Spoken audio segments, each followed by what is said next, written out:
OBC समाजाच्या आरक्षणाला धक्का न लावता मराठा समाजाला आरक्षण दिलं जात असल्याचं मुख्यमंत्री एकनाथ शिंदेंनी म्हटलं आणि त्यामुळे मराठा आरक्षणाची अधिसूचना भुजबळांनी शांतपणे वाचावी असा सल्ला एकनाथ शिंदेंनी दिला, ज्याला भुजबळांनी आता प्रत्युत्तर दिलं।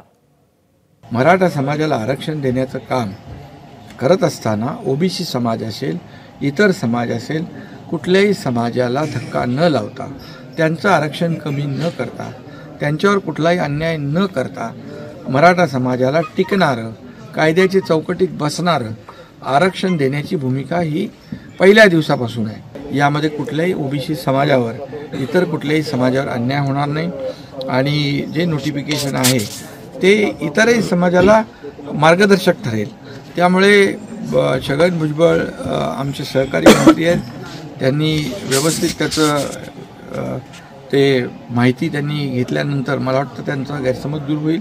सर, मुख्यमंत्री असं म्हणतायत की तुम्ही तो अध्यादेश शांतपणे वाचला पाहिजे, त्यानंतर तुमचे जे गैरसमज आहेत ते दूर होतील, अशा पद्धतीची प्रतिक्रिया मुख्यमंत्र्यांनी दिली। बरोबर आहे, त्या रात्रीपासून आम्ही तेच काम करतोय, शांतपणे वाचण्याचं आणि शांतपणे बोलण्याचं सुद्धा काम करतोय आणि ते केलं।